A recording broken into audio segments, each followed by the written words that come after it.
Alhamdulillah.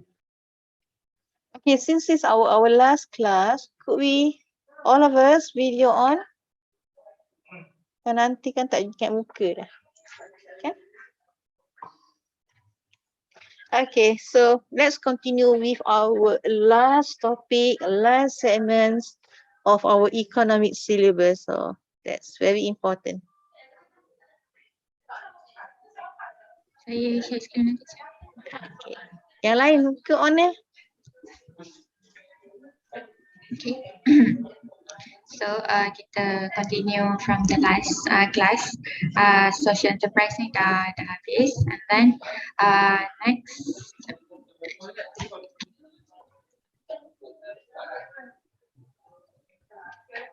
Okay. So, how can institutional change impact economic growth or economic development? So first, the first point is improve access to banking system. So improve access to the banking system ni maksudnya kita untuk kita develop country tu jadi lagi macam maju and ada economic growth dia, kita perbaiki dulu banking system dia. So first, microfinance. So microfinance ni type of financial service that geared specifically for the poor. So apa yang diorang provide is bagi small loans, saving account, insurance and checkbooks to the poor lah. Then provision of small loans to individuals who have no access to traditional sources, we call it as microcredits. So apa beza microfinance and microcredit ni? Microfinance is like the bigger apa ni, financial service. Microcredit ni macam dia punya sub units, which is the small loans. So the original microcredit scheme did not originate in the developed world, had their beginning in the developing countries. So microcredit loans are given to enable the poor people to start up very small scale business, micro enterprises. Contohnya macam roadside kiosk, market stalls, macam kita tengok kedai-kedai makan kat tepi tu kan. So untuk macam microcredit loans ni yang diorang bagi dekat poor people ni untuk develop small scale business first, so that diorang adalah untuk apa ni, ada diorang punya own money, diorang boleh spend more untuk perbaiki hidup diorang kan. So loans give protection against unexpected occurrence and seasonal problems, macam disaster ke anything macam banjir ke jadi. So loans tu akan bagi apa ni, protection kalau diorang ada masalah yang diorang ada face problems during diorang punya dekat business tu. So women tend to become the recipient of microcredit. Okay, so kat sini dia kata perempuan selalunya jadi penerima microcredit tu sebab perempuan lagi responsible untuk jaga for children, and most likely perempuan yang akan bayar hutang tu kalau diorang yang terima. Maksudnya more responsible lah, and ni untuk reduction in women's poverty. Okay.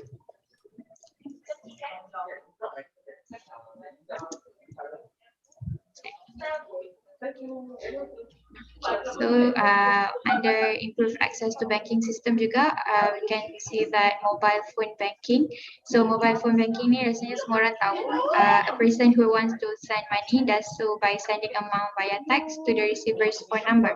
So the person who receives money goes to an authorized local shop and withdraws the cash. So many mobile phone companies are taking over banking service, such as Africa is known as unbanked continent. So masuk unbanked continent ni dia tak ada bank, dia just guna mobile phone just for any macam cashless lah. Kita tahu macam kat Malaysia pun ada like my bank to you, bank Islam and so on kan. Sekarang pun ada macam PayWave tu, so we don't need like bank. Macam most people opt for cashless. And so ni example in Kenya and Tanzania, British operator Vodafone has over 30 million customers who send money to other people in the country and abroad via their M-Pesa system. And people who work in other country can much more easily, cost effectively and secure send remittance home by using mobile bank services. So yang ni macam tak perlulah macam traditional method yang kita kena go somewhere untuk hantar duit kan. Macam kalau kita duduk Malaysia, kalau kita duduk dalam negara and then hantar duit kat Malaysia kan. So tak payah. So kalau dia lagi much more easy kalau guna mobile bank services.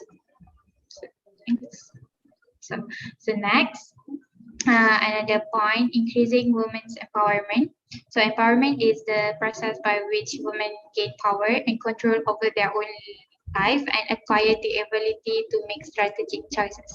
So strategy for women's empowerment should include increasing support for education of females, increasing access to healthcare for women, creating a safe environment in the home, the workplace and society, establishing the right for women to own property and other assets, increasing female involvement in decision making, both within the home and outside of it.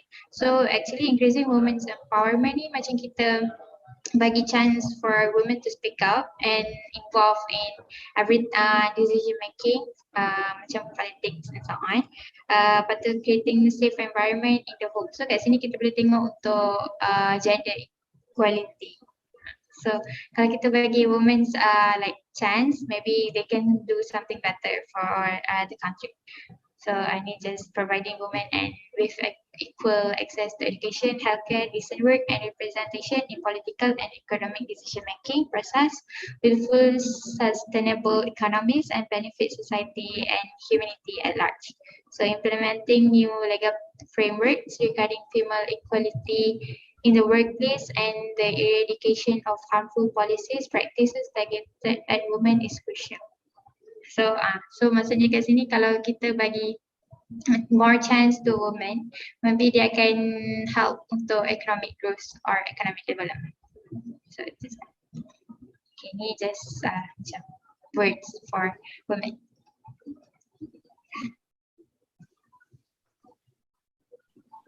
Okay, the next thing that we have institutional change that we need to do is reducing corruption.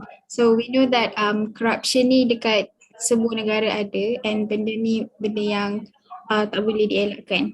So corruption is a significant barrier to development change. How corruption is being a barrier to development change is that contoh one of the corruption thing that we see around us is when some of us diorang bayar rasuah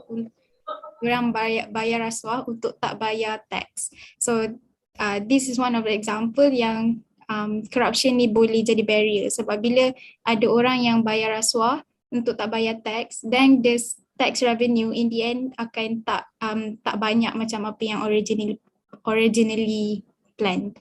So corruption ni they limits the government's ability to help grow the economy in a way that benefits all citizens. So like I said earlier. And then government receive lower tax revenue because bribes to avoid tax. So this thing can happen lah.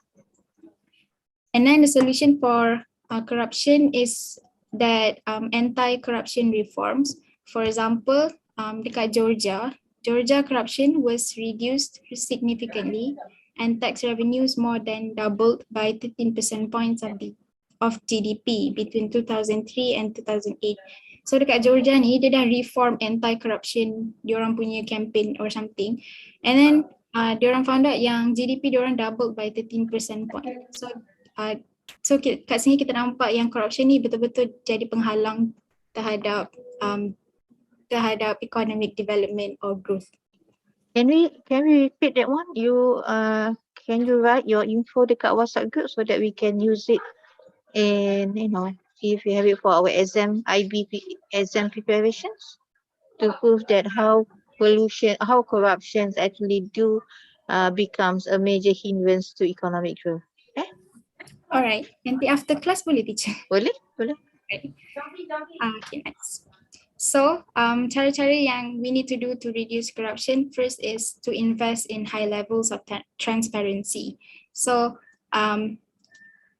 since sekarang ni dah modern kan. So there are technologies actually that can help to detect or to detect corruption movements lah. So bila kita invest in this kind of technology, so bila kita invest in this kind of technology, it allows audit agencies and the public at large to provide effective oversight. So for example, using an online platform that allows citizens to monitor the physical and financial progress of investment projects. So kat sini pun kita dapat tahu yang contoh kalau kita nak invest duit kita dekat company-company, so company tu akan gunakan duit kita untuk buat projek kan. So kita tak adalah percaya bulat-bulat dekat company tu macam okay I kasih duit and then you can use the money for whatever kan. So actually company tu untuk prevent lah corruption to happen, actually kita boleh tengok mana duit kita tu pergi. So the progress and the mana flow of money itulah, mana duit kita tu pergi based on online meeting yang dia handle. So kalau bila company-company yang kita invest duit dekat company yang tak ada macam buat online meeting macam ni, so macam kat situ dah ragu-ragu lah mana duit kita pergi kan. So it's better for them to do that. And then second is reform institutions. Reforms to tax administration will have a greater payoff if tax laws are simpler. So kat sini maksudnya they can reform institution by making tax law simpler. For example, kalau tax law ni ada macam banyak syarat atau banyak kriteria kita kena achieve dan only kita boleh capai dan only kita boleh bayar tax, tu macam menyusahkan lah. And corruption will more likely to happen kalau macam tax law ni complicated. So make it simple, then dia akan standardizekan semua orang as taxpayers. Lepas tu corruption will less likely to happen lah. So it will reduce official scope for discretion. Maksudnya semua orang macam sama rata je considered as taxpayer. Okay, next is build a professional civil service. So transparent merit-based hiring and merit-based pay reduce the opportunities. So it's better for institution ni untuk naikkan pangkat workers diorang based on merit. For example, based on merit ni maksudnya contoh kalau workers tu achieve macam dia buat projek yang besar ke ataupun disiplin dia bagus, something yang merit based, rather than kalau kita naikkan pangkat seorang tu based on votes. So kalau votes ni kita tahu sendiri yang orang boleh dapat votes by bayar ataupun rasuah. So kat situ macam ada corruption to happen. Okay, next. Okay, next is keep pace with new challenges as technology and opportunities for wrongdoing evolve. Okay, explanation dia, focus on higher risk area, procurement revenue, administration and management of natural resources.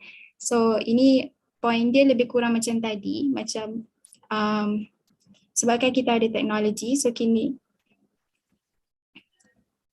okay, sebabkan kita ada teknologi, dan teknologi ni kita boleh invest untuk detect corruption yang dekat areas yang corruption most likely to happen. For example, procurement, revenue administration. Procurement ni maksudnya investment of money. So macam business invest money kat mana. So selalunya area yang involve banyak money, then most likely corruption will happen. So dekat area-area sini yang bahagian management, administration, kita boleh invest for this kind of technology. Okay. Next is more corruption to fight corruption. Saya tengok balik kat text. More action katnya to fight corruption. Okay. More corruption to fight more cooperation to fight corruption. So countries ni dia boleh join efforts to make it harder for corruption to cross borders. Okay. Boleh tak terus betulkan dekat your apa ni, PowerPoint? Sebab aku takut tertinggal. Ain boleh terus your continue your presentation. Okay. So countries ni dia boleh join lah effort-effort ataupun macam economic integration. Contoh economic integration ni they don't only integrate to trade with each other, but they can also join effort anti-corruption ni among the member countries, so that corruption antara diorang will tak cross borders lah. So they can aggressively pursue and anti-money laundering and activities and reduce transnational opportunities to hide corrupt money. So antara corruption yang happen is money laundering. Orang-orang politician yang corrupt ni, dia orang buat money laundering. So money laundering ni is a process that criminals ataupun any party use in an attempt to hide the illegal source of their income. So macam mana dia orang hide source of their income tu by passing money through complex transfers and transactions or through a series of businesses. So bila duit yang banyak diorang dapat daripada contoh daripada aktiviti jual dadah, then duit-duit yang banyak tu mestilah suspicious yang mana datang duit banyak ni kan. So macam diorang salurkan duit tu dekat buat transaction, invest dekat business ni, then the actual source, the origin of money tu is cleaned off. So the money is cleaned of its illegitimate origin and made to appear as legitimate business profits. To countries can do this lah to join efforts lah to macam kurangkan money laundering ni. Okay, next. Transparency International suggested ways to reduce problems of gender and corruption. So first is to collect, analyze and disseminate gender disaggregated data. So apa maksud dia adalah country tu dia kena ada up to date info yang macam up to date info ni diorang boleh gunakan untuk macam detect if any corruption happening. So bila data yang diorang dapat ni up to date, then diorang boleh ataupun latest, then diorang boleh address lah mana for example mana area yang diorang kena tolong ataupun macam make new policies to implement macam tu lah. And then second is recognize and address specific gendered forms of corruption. So corruption ni selalunya lah attacking women, for example sextortion. So maksud sextortion ni sexual extortion.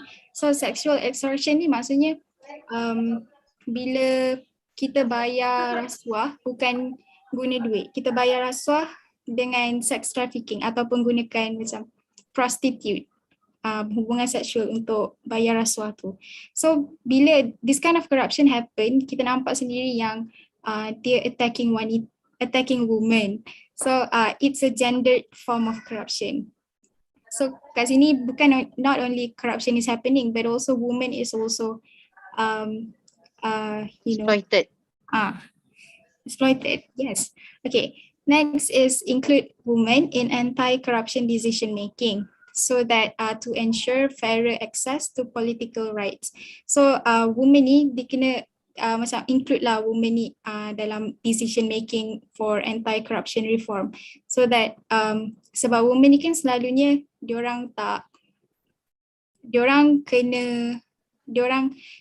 bila women diorang tak selalu untuk report lah. Bila kita kena something tapi kita tak selalu report kan, sebab kita women kan. So bila women ni sendiri involved dalam policy making, diorang boleh macam fairer lah, diorang boleh buatlah apa yang patut untuk jantina diorang. Okay, next is empower women. Women is less likely to report abuse, macam saya cakap tadi, making them an easy target. So full knowledge on gendered form of corruption. So bila perempuan ni bila diorang kena abuse, diorang tak selalu report, susah nak report ataupun takut nak report kan. So making them an easy target. So bila kita empower women, diorang ada knowledge terhadap jenis-jenis corruption ataupun jenis-jenis corruption yang happen, so that they can protect themselves ataupun they can avoid this kind of corruption if corruption will happen to them lah. Diorang boleh tahu. Okay, next.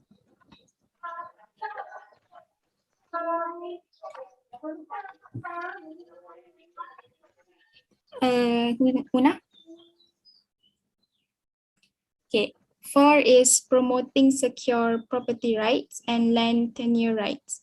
So, apa maksud dia? Okay, kat sini. The prize-winning Peruvian economist Hernando de Soto argued that people who are unable to use their resources to create wealth and their assets become debt capital, which cannot be used to generate income or growth. So kat sini kita nampak yang actually people ni kita ada je assets kita sendiri like rumah or tanah. Tapi apa yang menyebabkan kita kita tak dapat income ataupun kita tak boleh generate income is that we cannot use our assets to make money. So aset yang kita ada tu walaupun kita yang punya, tapi sektor-sektor yang besar ataupun orang ataupun sektor-sektor besar, diorang macam suka hati diorang je, diorang ambil kita punya aset tu, diorang buat ataupun diorang pakai untuk benefit sendiri. So dia jadi debt capital. So this is the lack of legal right to determine its use, sell it or use it for collateral or leave it to their children. So orang-orang yang ada aset ni, aset diorang tak boleh pakai. So they cannot sell it ataupun gunakan dengan sebaik mungkin ataupun bagi aset tu dekat anak diorang. He estimates that providing titles for their land, home and unregistered business would unlock $9.3 trillion in assets to reduce poverty. So masalah kat sini is that bukan orang miskin. I mean orang miskin tu memang miskin, tapi diorang miskin bukan sebab salah diorang juga, sebab corruption ni juga. So diorang miskin, diorang ada je asset sebenarnya, diorang boleh je make money out of that asset. Tapi disebabkan corruption ni lah, unregistered business, disebabkan corruption ni lah, diorang macam business yang besar ni suka hati diorang je, diorang pakai asset yang bukan milik diorang.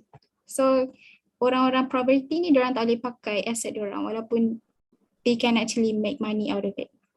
So reforming legal structures to ensure property titles would allow the poor to use their land to borrow money and start businesses.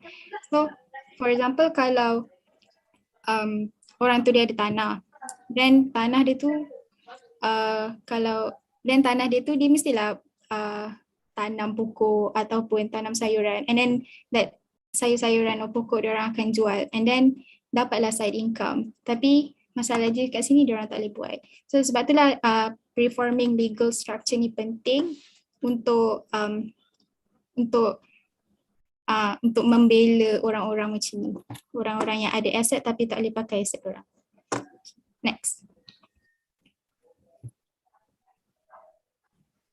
7 key reasons why legal reforms to improve property and land rights are necessary for economic growth and development.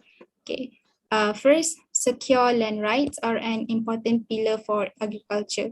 For like I said earlier, orang yang ada tanah, dia boleh bercucuk tanam and then jual hasil, and then dia orang boleh dapat side income.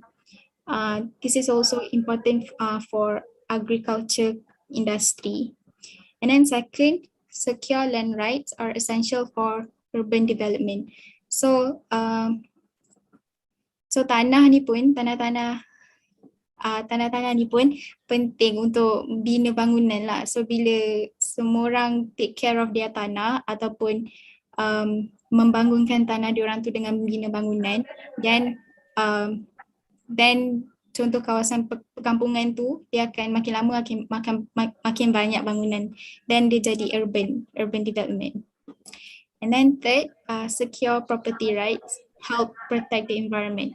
So masuk kat sini, bila orang tu ada tanah, mestilah dia akan take care of dia tanah. Maksudnya dia takkan biarkan orang sesuka hati potong pokok ataupun buat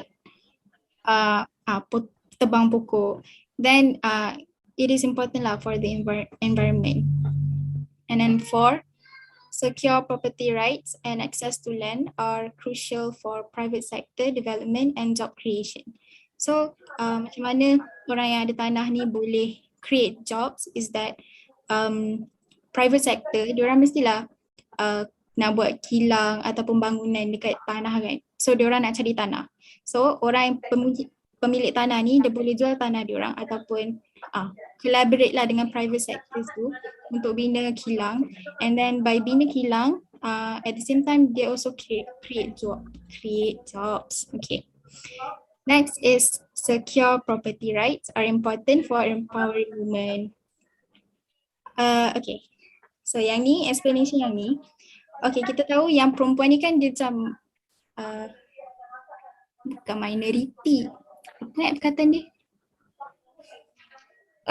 Okay, saya tak jumpa perkataan dia. Tapi okay, selalu kita tengok bila contohlah bila perempuan beli tanah kan, kita tak daftar tanah tu atas nama kita. Kita daftar tanah tu atas nama ayah kita, atas nama abang kita or lelaki, male relatives. So in a way, bila kita macam contoh konflik happen ke ataupun kita bercerai dengan suami kita ataupun kita gaduh dengan ayah kita, dan that tanah akan jatuh dekat nama yang didaftar tu, which is the male relative.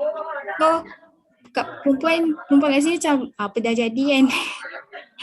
Lepas tu perempuan pun hilang kuasa terhadap tanah tu. Then sebab itulah kita kena reform legal reform ni. And then next is to secure property rights to help secure indigenous people's rights. So indigenous peoples ni, for example orang asli, they have been living on their land for centuries now. So walaupun diorang dah duduk dekat land tu lama, tapi government ni diorang tak recognize ataupun government tak recognize land tu sebagai land diorang. Then government ni will sesuka hati buat apa yang dia nak buat dekat tanah orang asli ni, dan orang asli ni hilang hak milik terhadap tanah tu. Canada, kenapa dengan Canada Aziz? Tak silap saya, kes yang Kanada dia macam musnahkan orang asli untuk dibahagikan. Adakah ni contoh bagi aktiviti yang dikatakan? Sorry again, Canada apa? Kenapa Canada? Canada ada ambil tanah orang asli and untuk dijadikan tempat tu, and then adakah ini violation of the indigenous people's right? Dia ambil ke dia tempatkan tempat lain, Haziq? Dia rampas? Saya mereka rampas. Kalau mereka alihkan pun itu tak dipersetujui oleh orang asli. Orang asli bantah benda itu, tapi orang Kanada ambil juga, the government. So we need to have facts. So kalau Haziq jumpa that particular kawasan dekat Canada, orang asli pun nanti you letak dekat WhatsApp sebab for our discussion bolehlah, tapi nanti kalau untuk exam base we need to back up with benda yang real lah. Sebab examiner could be the Canadian people. Thank you. Okay. So that is one example. What about Malaysia? Kita ambil kawasan for development, kawasan orang asli for development. Ada cases tak? Orang asli Tak pernah jadi teacher? Macam ada jadi, like yalah kalau kita buat development dekat rural area, kawasan, buat empangan ke whatever, kan kita ambil hutan. Hutan it could be their part of their punya, their habitat kan. Ha. Okay. So, Teacher, nak tanya boleh? okay, yeah, Ade. Kalau for example, tempat orang asli tu, diorang buat development tapi dia kasih balik tanah tu dekat orang asli, is it considered dia ambil tanah or it's a secure property? For example, they kalau cara you cakap is like developing the area for the orang asli, then will be not. Oh, alright. Okay. Next reason, to secure property rights are vital for keeping peace. Okay. From the example I read in the textbook, dia kata orang-orang yang pergi berperang kan lama diorang tinggalkan negara diorang kan. So diorang tinggalkan aset dekat satu negara tu lama. So bila kerajaan tu macam tengok ni tanah siapa, ni aset siapa, then kerajaan will use that asset to gain their benefit or something.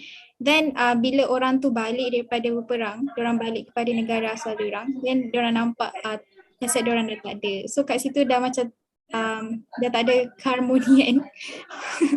Dah tak ada keharmonian. Dia macam jadi konflik lah antara orang yang pergi berperang tu dengan negara dia sendiri. Okay. Tapi macam contoh dia macam contoh zaman dulu-dulu, is it right? Pergi berperang. Okay. Okay, next.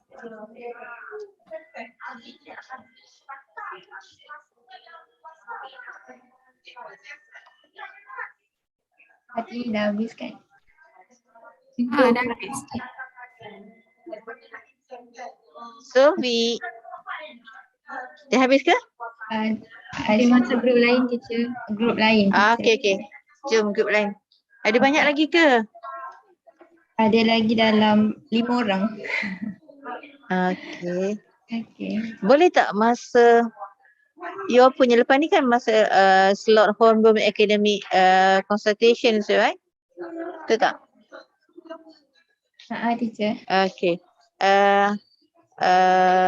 Teacher rasa sebab teacher nak sambung sebab macam kelakar kita stop next year nak sambung balik tau, because at least kita on the right momentum. So teacher nak lajak, but for those yang dah plan academic consultation dengan other teachers, you may leave Alia, teacher dah janji buat dengan you kan? Yes. Alia, kita buat petang boleh? Boleh teacher. Kita buat petang pukul 3 slot kita Alright. Okay. So lepas ni kita akan sambung.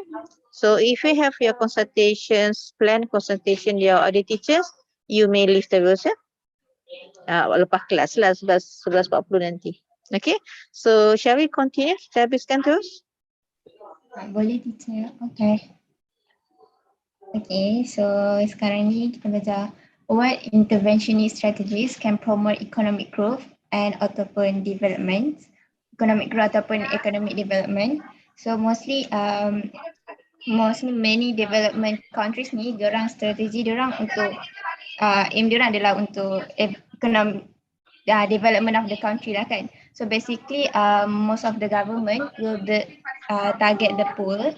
Sebab apa diorang target the poor ni? Sebab mostly the poor people in the country yang lack of education, lack of health services. So basically kalau diorang tak improve on that, in order untuk dapatkan economic growth and development tu susah. So that's why they target the poor, and also to make sure that the poor have the assets and capabilities of poor people are improved. So maksudnya dia nak improve mostly dari segi untuk poor people tadi. So that's why the aim for the strategies untuk inventionist dia adalah yang pertama, the sectors of the economy in which the poor agriculture and informal economy, mostly like they want to improve in the sectors of the economy which the poor work like agriculture, penanaman and so on.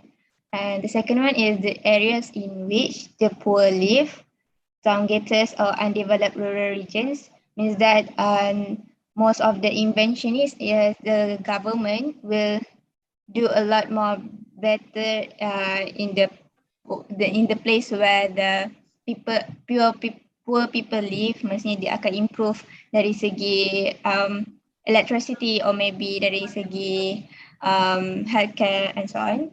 And the third one is the factors production which the poor possess. Also the last one, the products which the poor consume, which is food. Maksudnya kita tahu poor people mostly dia orang tak ada makanan untuk makan. So macam dia kan tak ada makanan tapi kurang makanan.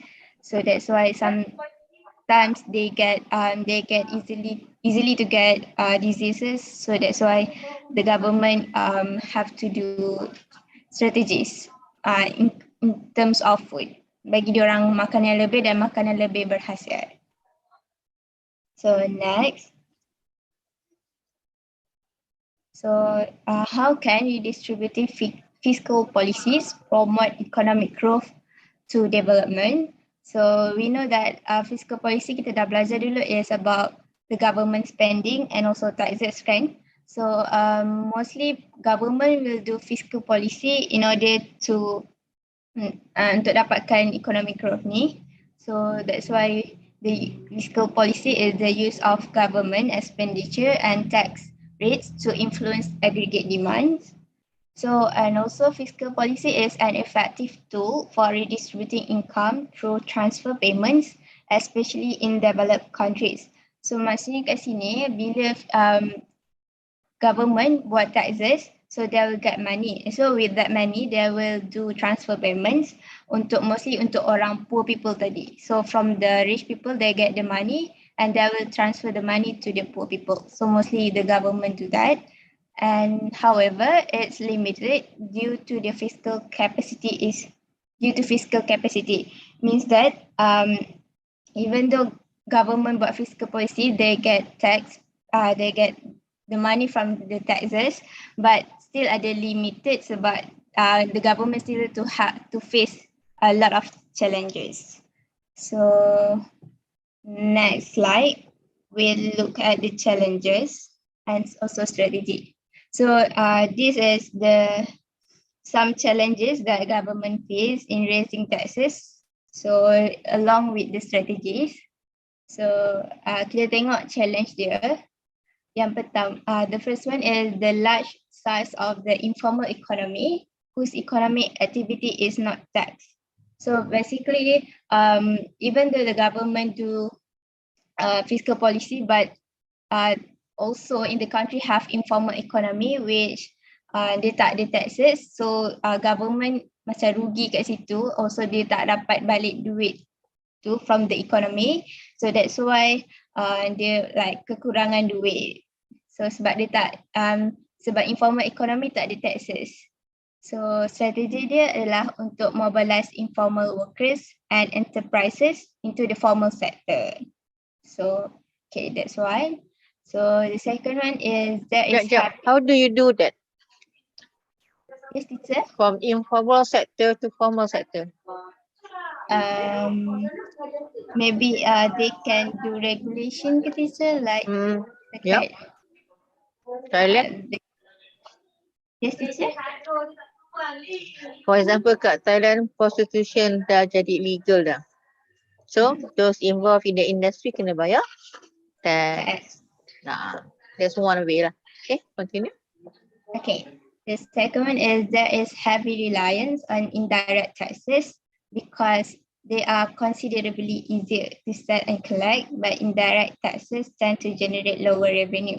Furthermore, indirect taxes are regressive, so worsen income inequality. So maksudnya kat sini, mostly people dia bergantung dekat tax, indirect tax. Sebab it is easier, right? Maksudnya macam bila kita beli barang, kita kenakan tax or indirect taxes. So But dia akan create masalah bila dia generate low revenues. So bila ada low revenues ni ada income inequality. So macam mana kita nak improve benda ni? Kita impose higher taxes on goods such as alcohol, cigarettes, gambling and luxury goods which are consumed by high income people.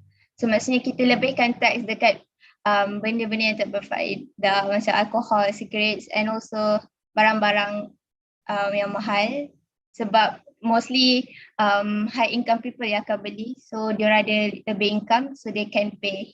So government akan dapat lebih banyak duit tax daripada diorang. So the third one is extensive tax exemption and loophole in the tax structure, which mean that high income people may not pay their fair share. Maksudnya kat sini mostly orang kaya, there are which people yang ada high income, diorang kadang-kadang diorang lari daripada bayar tax. Maksudnya diorang tak tunaikan tanggungjawab diorang tak bayar tax, so maksudnya ada loophole kat situ. Maksudnya ada gap. So maksudnya tak adil. So bila high income people tak bayar, so government pun tak ada duit tu. So strategi dia adalah untuk improve the tax structure to remove loopholes and ensure that the tax exemption are meaningful. Okay. Okay, next is high tax rates on high levels of income may give incentive to people to evade paying taxes. Ni saya tak berapa faham sebenarnya.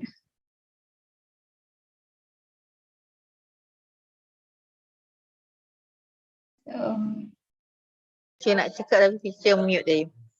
Okay, high tax rate on high level of incomes may give incentive for people to evade paying tax. So the tax structure for direct tax structure, they mostly on progressive, means the higher you earn, the more tax rates you have to pay.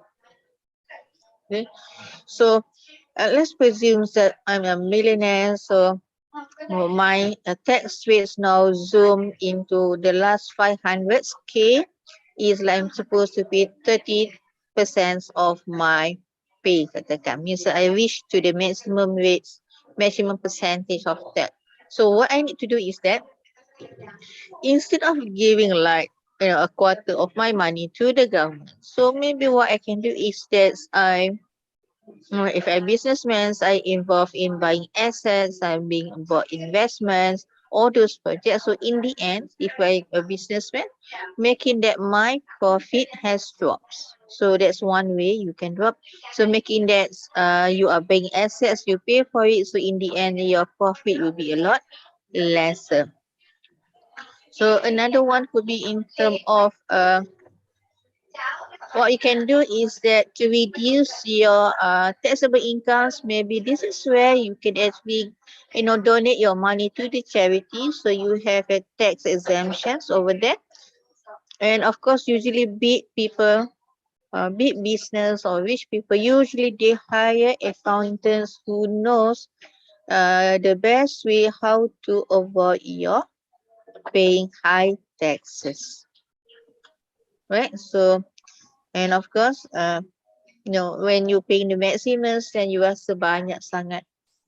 So you are very much have motivation to to pay as low as possible. Avoid paying tax. Still bayar, tapi try to pay as low as possible, not as high as possible. The government wish to have a high as possible, but the taxpayer definitely will looking for ways to be able to pay as low tax payment as possible.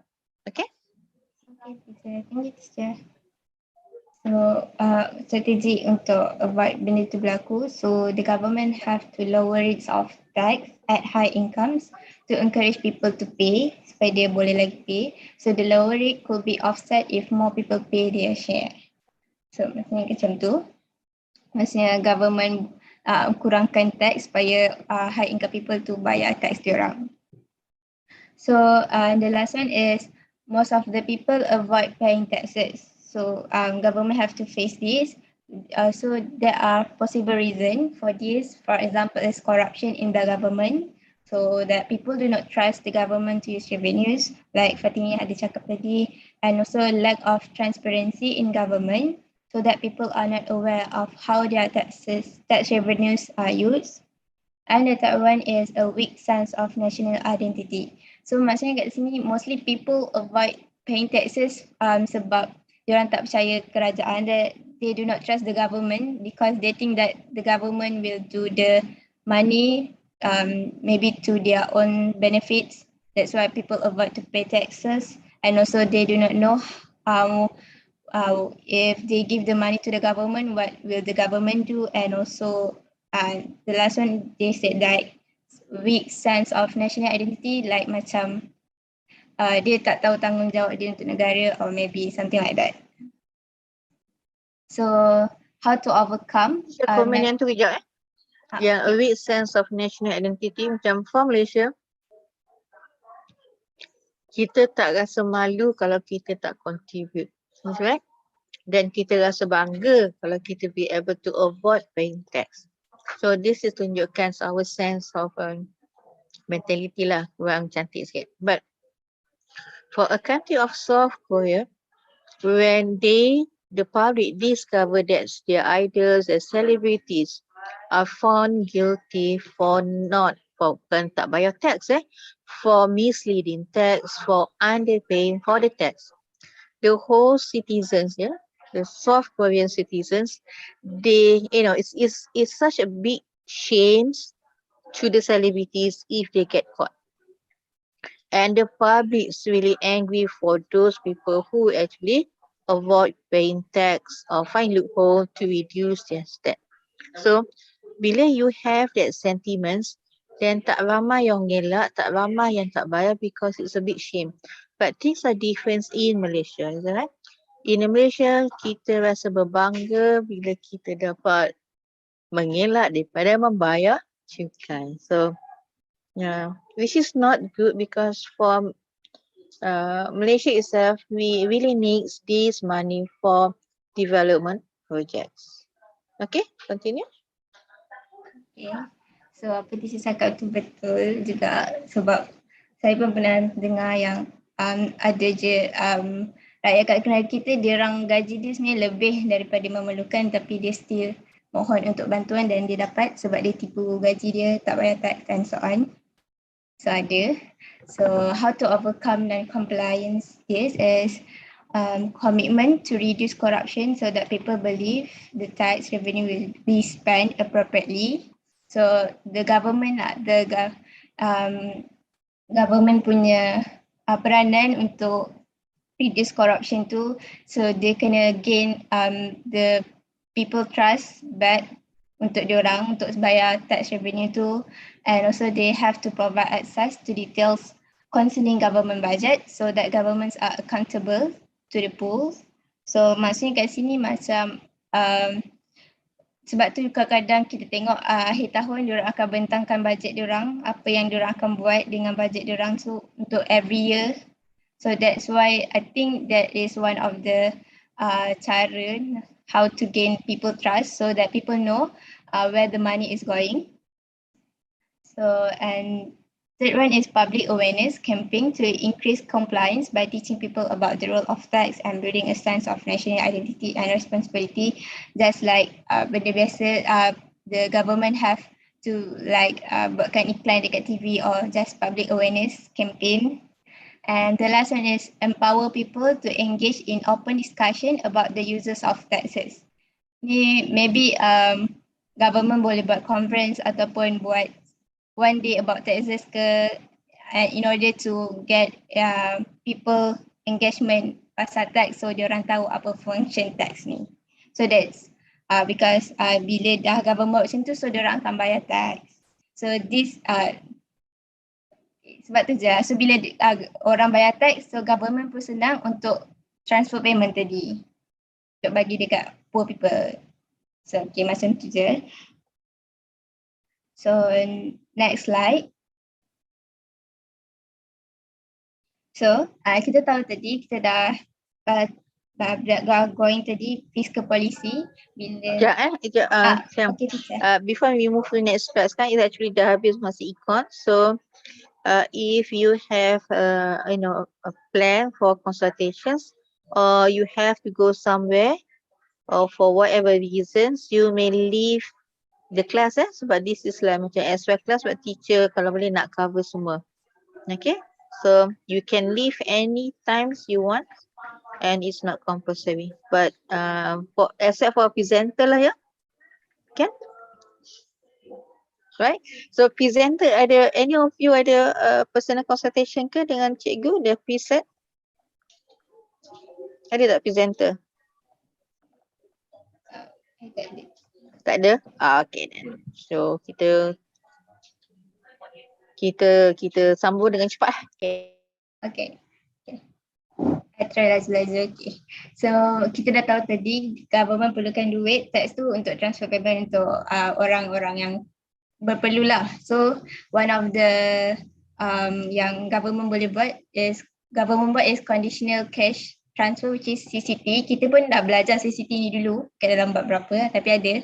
So CCT ni adalah transfer payment which targeting low income people. So it is social assistance programs aiming to reduce poverty.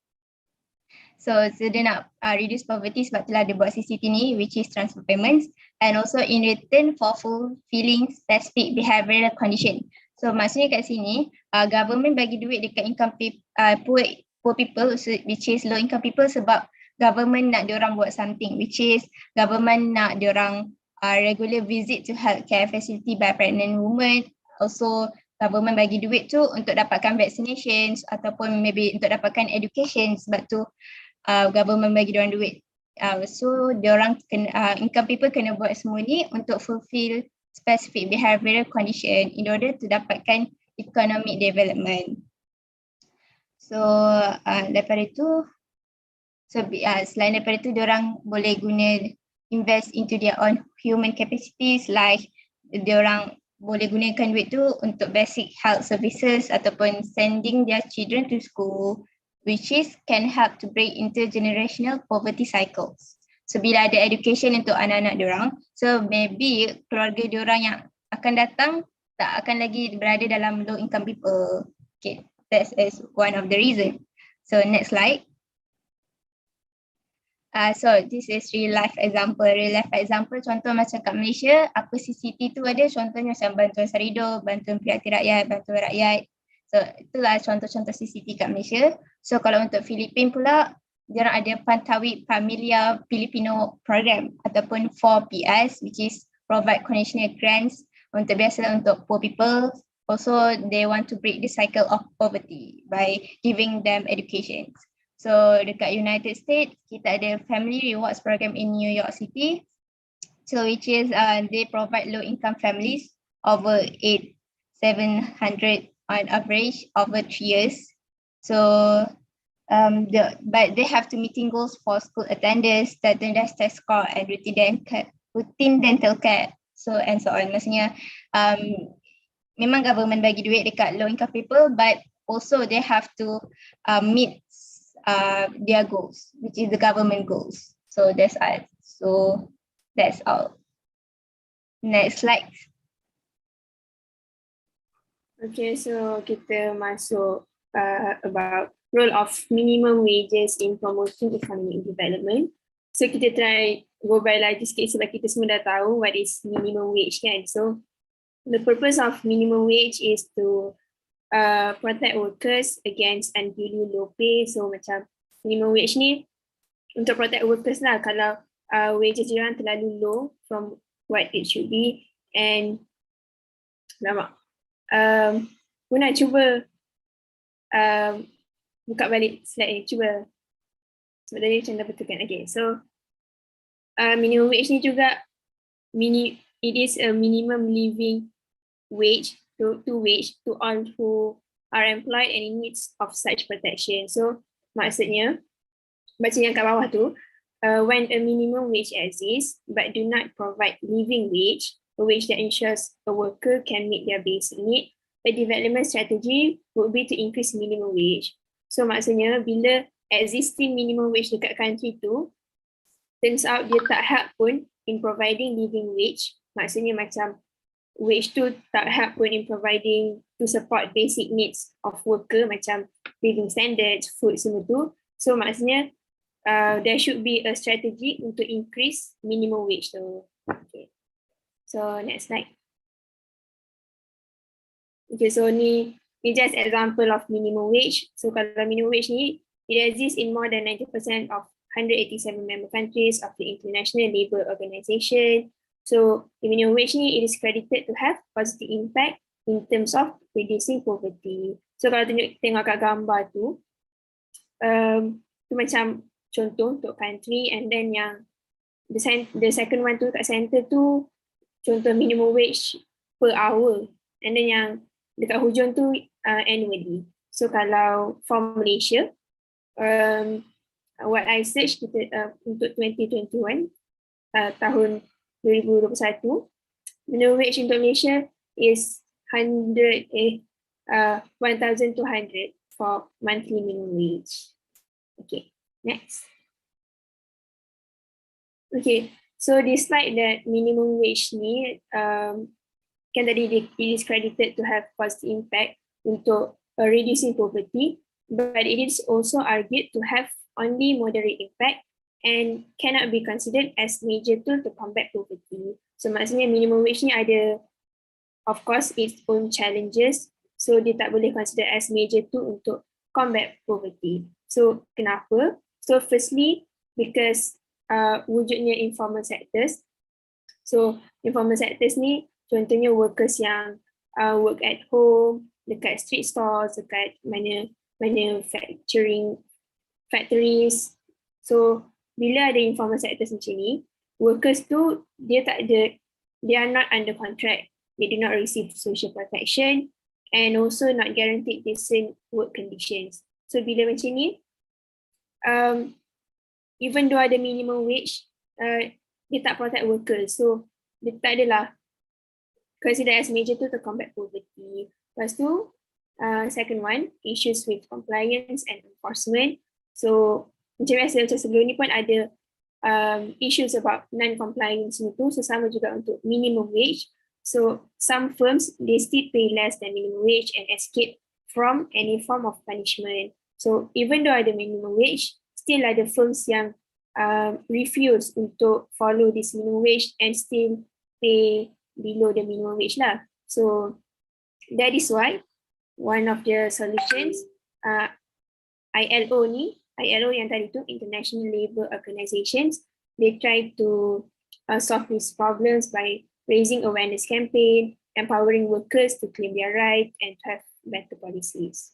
Okay, so yang the third one, kenapa minimum wage ni cannot be considered as to have only moderate impact, sebab bila minimum wage ada, it can cause some employer to lay off workers. So ni selalunya jadi bila ada increase in minimum wage. So bila ada increase in minimum wage, some firms tu maybe diorang tak boleh provide according to the minimum wage. So diorang akan pecat some of the workers sebab dia nak boleh bayar according to what they can afford lah kan. So bila macam ni, some of the workers, they may living in low income household. So this will increase poverty as those workers live in low income household. So bila dah macam tu juga, these workers, they may seek jobs in the informal sector. So bila diorang seek jobs from informal sector, this will also putting downward pressure on wages. So that is why minimum wage ni, it is considered to have only moderate impact and tak boleh kita consider as a major tool to combat poverty. Okay. Next. Okay. So next pasal provision of merit goods pula. So macam mana provision of merit goods ni can promote economic growth. So to support economic development, extensive investment must be made in all type of infrastructure. So antara example of infrastructure macam clean energy, transport, telecommunications, clean water, sanitation. So all of these merit goods boleh help people in poverty. Bila boleh help people in poverty, this can help in increasing economic development. So tengok kotak sebelah tu, this supply may be provided through many means. For example, domestic government investment, foreign direct investment, microfinance, social enterprise, and also through foreign aid. So macam mana through this semua yang social enterprise, foreign direct investment ni semua macam based on yang kita dah belajar sebelum ni yang our friends sebelum ni semua dah present pasal FDI, social enterprise itu. So that is how this supply provide merit goods to the citizen. Okay. Next slide. Okay, so merit goods such as health services and education provide tremendous benefits, but developing countries face challenges of providing such merit goods. So even though merit goods provision of merit goods can help in supporting economic development, there can also be challenges, especially for developing countries. So dekat challenges tu, okay, first kita tengok one of the challenges is to ensure all people have access to services. So of course, macam even though dah provide these merit goods, it is hard to ensure betul-betul is it all people memang dah dapat all these merit goods, or maybe some people diorang tak receive pun all these services. And then the next challenge is financing the programs. Ni maybe macam ni susah untuk government lah. So government diorang akan ada opportunity cost, nak kena increase spending dekat belah education ke, or is it to health services. So these are the challenges for government lah untuk choose mana lagi appropriate. And then yang kat bawah tu, identifying the needs and also choosing appropriate needs. So kalau macam ni, kalau boleh tengok dekat figure sebelah tu, macam kita dah belajar sebelum dalam topik poverty tu, kan ada tu Tajikistan and Peru tu. So kita boleh tengok macam certain country tu, diorang punya poverty, maybe diorang need more dekat bahagian nutrition and years of schooling, child mortality semua tu. And then another country, maybe diorang need more bahagian drinking water, electricity semua tu. So this kind of thing, diorang benda-benda macam tu lah bagi challenges in identifying the needs, also to choose the appropriate needs. Okay. Next. Setakat ni faham kan? Okay je kan? Faham. Okay, so ni pula pasal foreign aid. Macam mana foreign aid help in economic growth and economic development. So kenapa foreign aid ni penting? So reasons here, first to fund specific development projects, and then second to help developing countries achieve economic development, and then improve qualities of human resources, and then fill the saving gap that exists in developing economies, improve technologies, and then help people who have experienced some form of natural disaster or war. So basically, foreign aid ni macam kita faham lah, macam another country tu provide, macam ikutlah dia orang nak provide support macam mana, through money ke, bagi food ke apa-apa. So this will help developing countries tu untuk dalam bahagian teknologi, dalam human resource, especially kalau dia orang kena natural disaster ataupun in war. So this foreign aid will help these countries. Teacher, saya tak sure yang dekat fill the saving gap that exists in developing economies. Yang tu macam mana? Yang number 4. Saving gap kat sini ingat yang teacher explain dulu, fill saving gap maksudnya investment. Means that the local economy the banking institution do not have fund in their deposit to lend out. So this is where sama ada, it's either you attract FDI datang, foreigners to come and invest in your company. That's one way. Another one is by kita minta pertolongan, means that they come and assist us sama ada percuma or berbayar. Okay. Sebab walaupun kita kata aid kat sini, tapi loan is a form of aid. It doesn't have to be a fee, but it could be a form of loan as well. So this is like foreigners giving loan to us to finance, or foreigners giving us fund to finance. It's either dia sedekah ataupun dia tolong pinjam, macam itulah. Okay. Alright. Thank you, teacher. Okay. So, Hamra akan explain more pasal foreign aid ni macam mana banyak-banyak. So, okay, that is all for me.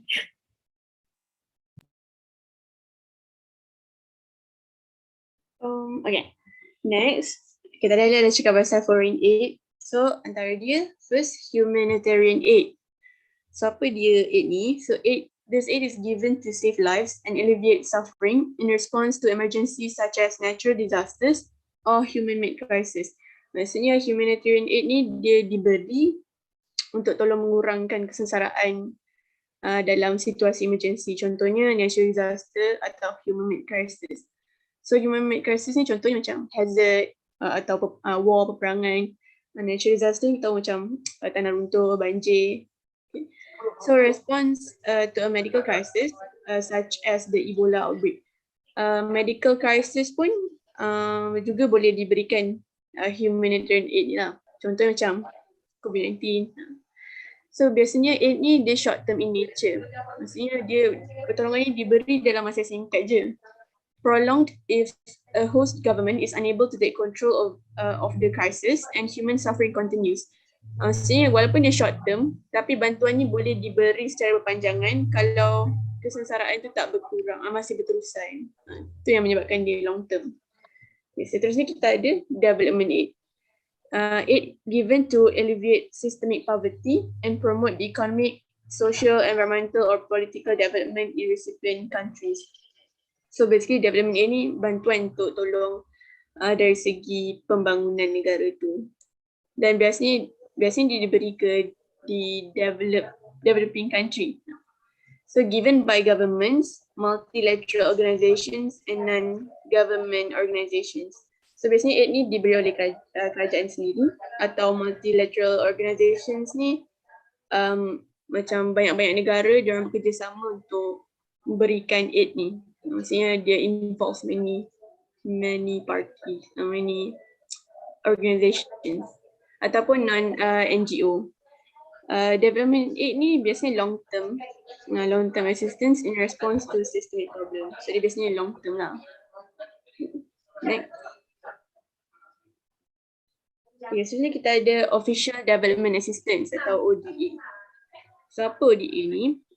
It is defined as government aid that promotes and specifically targets the economic development and welfare of developing countries. Tadi silap mas, yang tadi development aid tu doesn't necessarily have to be developing countries. Tapi ODA ni yang baru, focusing more on developing countries. So dia actually bantuan kerajaan kepada developing country untuk bantu diorang punya economic development and welfare. So this include the United Nations and its many affiliated organizations, the World Bank and International Monetary Fund. So biasanya ODA ni dia ada dua, satu bilateral aid and multilateral aid. So bilateral aid ni government gives aid directly to another country. Maksudnya kerajaan tu bagi directly to negara yang dia nak tolong tu. Tapi kalau multilateral aid ni, government gives aid money to one of the recognized international agencies. Maksudnya dia bagi melalui agensi. Next.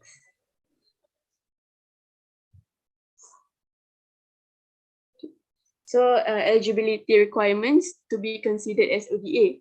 So apa requirement untuk bantuan atau organisasi tu considered as ODA ni? So yang pertama, the foreign aid must be provided by official agencies and it must be concessional.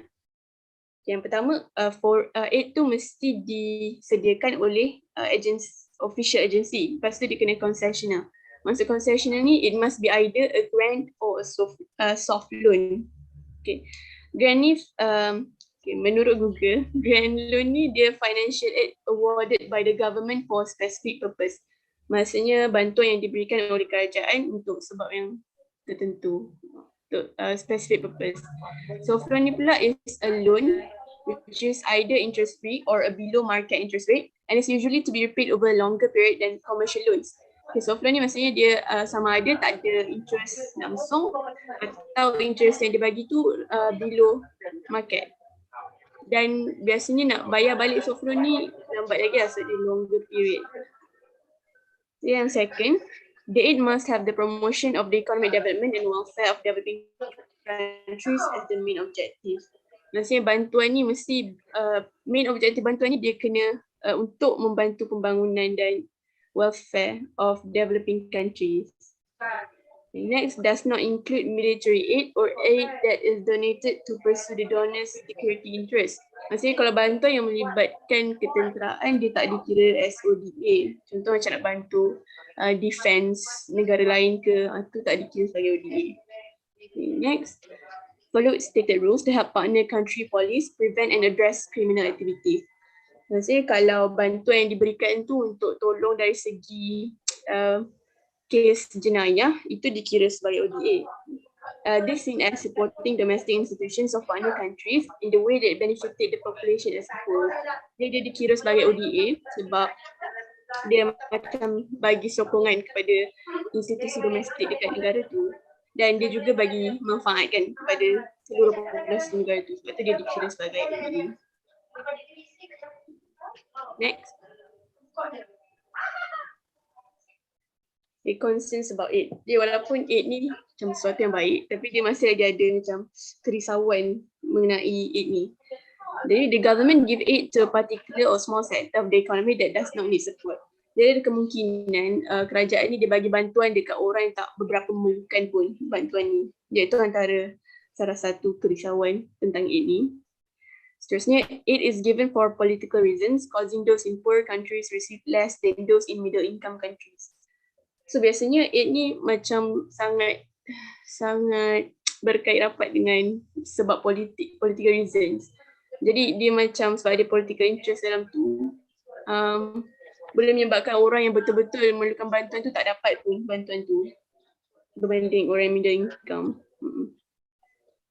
So next, aid is often linked to the political views of the donor governments. Macam saya cakap tadi, biasanya dia bagi bantuan ni sebab politik lah. Okay, seterusnya, tied aid or bilateral aid.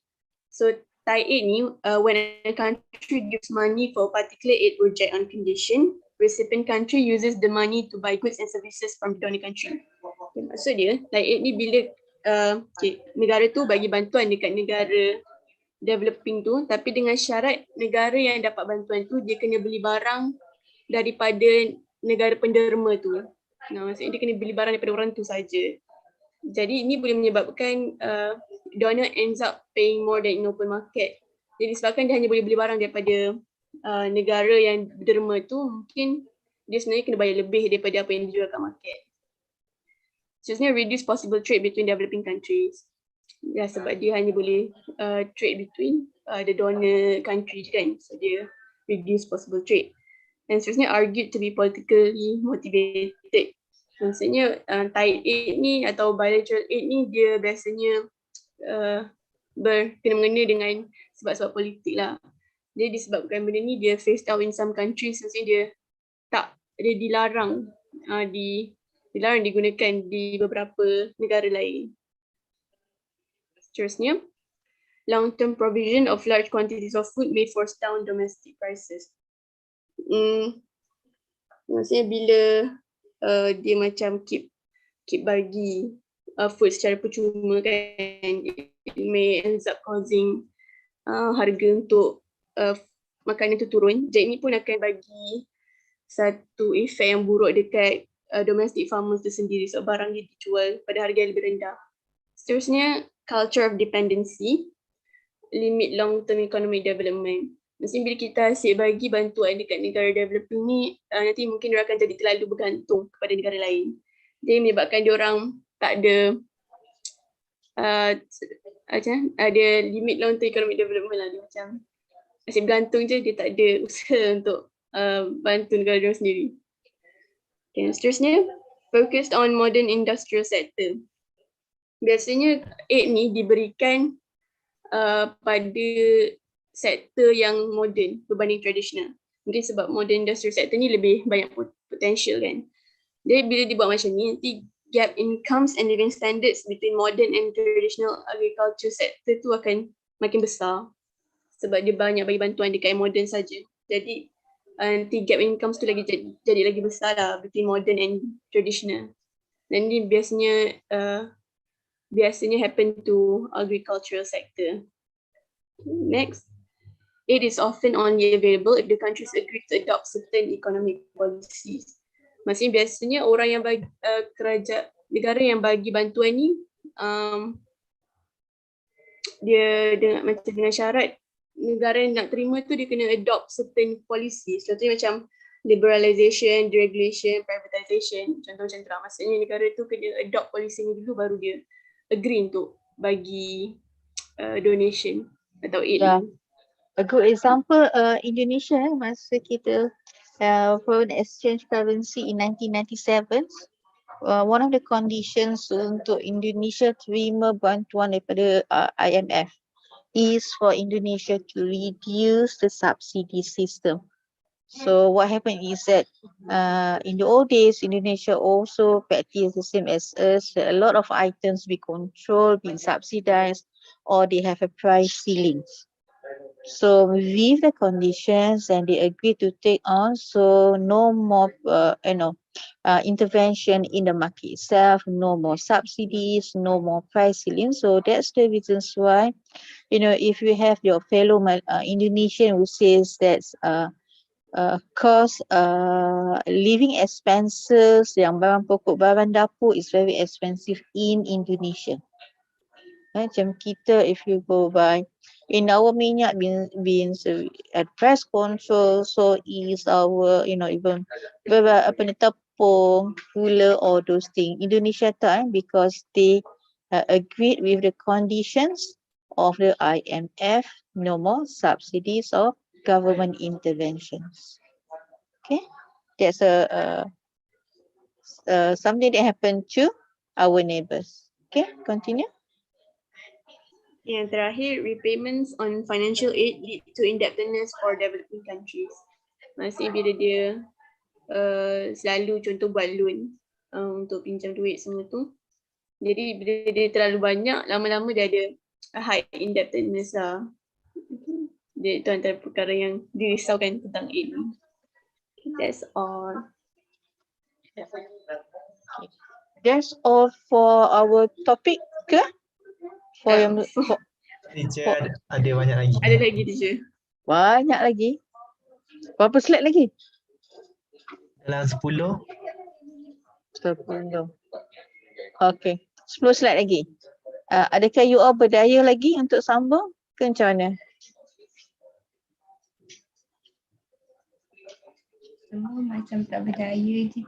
Okay. Dah tak berdaya. So what would be your suggestion? Would you like to keep these next year? Or we find another time to finish off this year? What would be your suggestions? Teacher, ya. Arhal cakap baca sahaja, and macam baca pun senang sahaja. Okay, so kan kita go by majority then. So if you agree on the rest of the topic is a read on topics, means that letak slide ni dekat WhatsApp group . So siapa yang agree buat reaction clap, boleh tak? Jadi teacher tahu.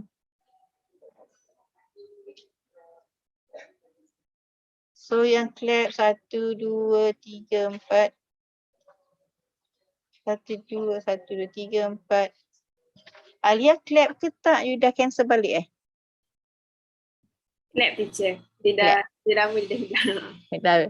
Okay, so I guess majority agree to it on your own, and of course that will be on trade, but you have to bear in mind soalan yang section ni boleh jadi soalan essay questions of your paper 2. Okay, yang 50 marks question, so you still have to make sure you be able to read, to know and understand. Okay, so with that,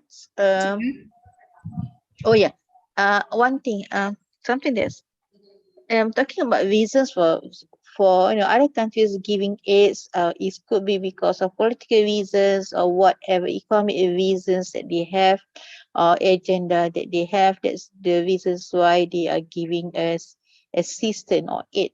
Okay, if we are the one that in it, perlu tak kita kisah niat dia tu ikhlas tak ikhlas ke political reason ke economic reason?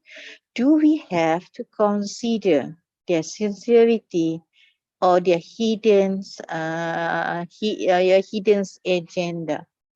So any of you, any suggestions? Kita perlu kisah tak? Kita really need the money for development. Cikgu. Tapi teacher, kalau it affects yang hidden agenda tu affects our country, so kita kan lagi kisah kan? Okay, so we still have to take note what kind of hidden agenda dia. Okay, what if the hidden agenda is tied aids where you have to buy their product? For example, like Malaysia, right? So we give aids to Timor-Leste. And with a condition that Timor-Leste kena beli proton Malaysian products, Malaysian car proton. Where else, foreign cars, automobil dekat Timor-Leste lagi murah daripada harga proton. But we make a condition for government agencies like Timor-Leste, you have to buy Malaysian protons products. So if you are Timor-Leste people, do you think there is a fair trade on you? Okay, so this is also something that you have to consider, especially on the tie aids, on activities. So this is like something that Gerard, so they are then you may have to consider how agents, how are you in desperate need to have your assistant aids, right? Or do you have other means?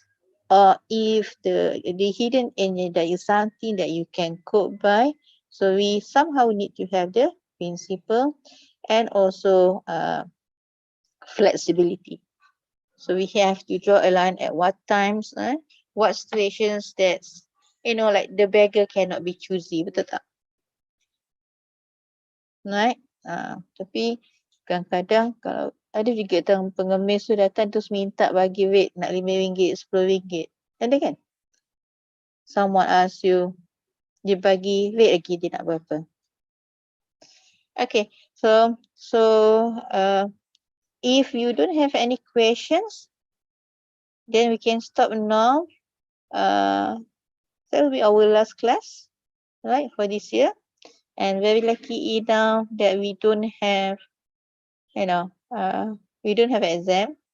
Okay, it's for you to, could you please updates your IAs, commentary 1, 2, 3, because maybe end of this year teacher dah boleh mark final you punya IA, right? Okay, so teacher akan start commentary 3. I think that is the most recent and the ones we have more info. So teacher akan start 3 and then 1, 2. Right, 1 sebab teacher dah check dulu. So it's your addition. So commentary 3, 2, 3, 1 and 2. Okay. So kalau tak ada, so see you again. Ya. Commentary 3 tu teacher terus mark untuk final draft ke? Sepatutnya lah. Oh, okay. Sepatutnya lah. So that's why teacher bagi sampai to be fair, after Christmas teacher nak check lah. Right? So ada 2 minggu lagi lah. Right? Okay, teacher. Siapa teacher dah upload? Pass in. Commentary 3 teacher dah upload kan? You ada buat kan? So means that kalau you buat baru, you resend aja. So you replace yang lama, ganti yang baru. Kau juga dengan commentary 1 dengan 2 teacher. Yalah sebab nanti teacher akan, teacher macam mana pun kena mark juga kan semua tu. Tapi teacher akan start dengan 3 and 1 and 2. Okay. So teacher N, ya? Saya kalau nak minta teacher baca untuk predicted grade boleh tak? Hah? Minta Predicted grade? teacher, minta teacher baca dulu. So saya tahulah kena betulkan lagi banyak mana. Predicted grade macam mana? Dia predicted grade sebab teacher kena baca dulu. Macam yang teacher buat untuk commentary one hari tu. Yang teacher baca, lepas tu teacher bagi markah, lepas tu baru consult. That's on teacher punya problem. Teacher rasa macam tak mampu kot. Right. Okay. Kecuali your commentary tu teruk sangat dan teacher akan paksa you ubah. Right? Okay teacher. Okay. So maksudnya kalau teacher dah check, you boleh baca kan, boleh tengok kan, dia buat notification kan? Ada tak? Ada. Ada. So then you tengok markah you lah. Kalau cantik, senyum je lah. Kalau tak cantik nanti you PM teacher lah. Alright? Okay. Okay, so Kalau hantar awal, teacher komen awal ke? tak juga. Teacher selalunya ikut alphabet jugalah. Kalau Google Classroom, teacher go by is ada teacher start daripada atas or teacher start daripada bawah. Sebab untuk teacher senang teacher go by flow. Okay, so sometimes ikut your alphabet may not be, the flow is not according to alphabet kan. Sebenarnya you all tulis nama you all dia tak ada Muhammad ke, tak ada Nur ke, tak ada whatever is right. So by flow dekat Google Classroom yang teacher ada lah. Okay, so with that we end our session. So Alia, kalau you are free, kita boleh terus sambung dengan kita punya consultations. Right Alia? Boleh teacher. Okay, so the rest of you, Assalamualaikum, bye bye.